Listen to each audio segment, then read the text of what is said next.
Hello and welcome back to this video tutorial series. In this episode we're going to be doing a quick overview of the actual store that you've created and looking at the front end and the different elements to your store that your customers will be seeing.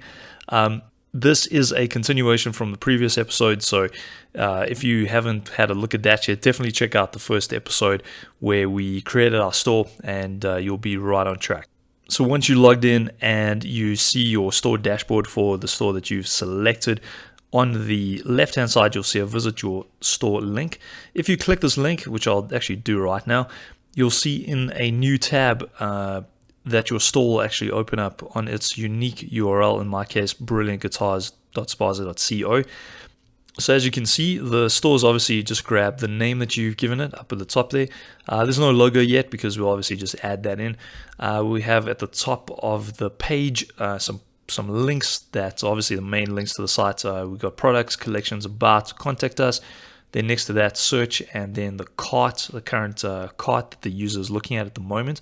If we just explore these links for a second, if I just click on products, this will take us through to the main products page. Now, obviously, we haven't added any products yet, so that's why it still says coming soon.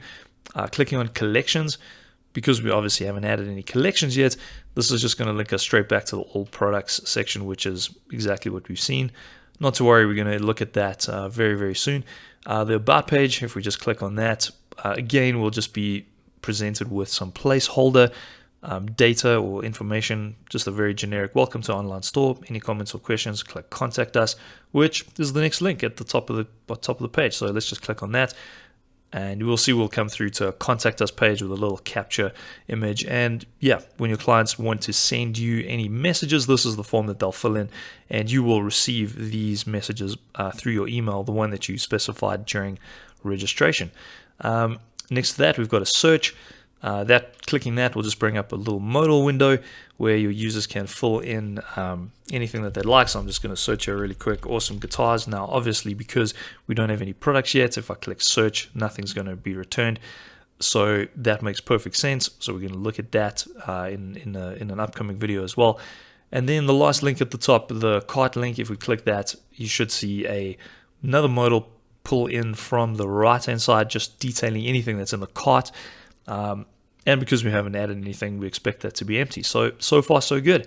Let's just click on this heading at the top, which will actually just take you back to the home page, just so we can discuss a few of the elements on this page really quickly.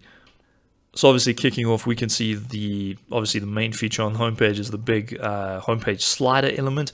If you saw the previous video, you'll know that to edit any homepage slide or any of the homepage sliders, we'll just do that through the admin control panel. So actually, if I just go back to that really quickly, you'll see here I've got another tab open for the backend system. If I just click that, you'll see over here we've got the homepage slide section under the store settings section. That's where we'll be going to change these slides that you see over here. Currently, there are just two placeholder slides, just to give you an idea of what this could look like. Scrolling down on the homepage, as I mentioned, latest products. This will be populated with the products that we're going to add in just a second. And then the collections, once we've sort of categorized our products into different collections, that's where these will obviously populate as well. So yeah, that's pretty much it. Other than the footer, where you just see again the store name, the email that I've added, the different sections of the site again just echoed here in the footer, as well as a little blurb, again just a placeholder for now of a shorter version of the About Us page will actually end up going here, but this I'll definitely explain in the upcoming video, so not to worry. As we go through it step by step, you'll see exactly how to manage all of this content, and you'll see it's actually really easy. So yeah, that concludes this video. Just a quick intro to the front end of your store. As you can see, very straightforward, and in the upcoming videos we'll explore how to update and change the content in these various sections. So stick around. Thanks for watching this video, and see you in the next one.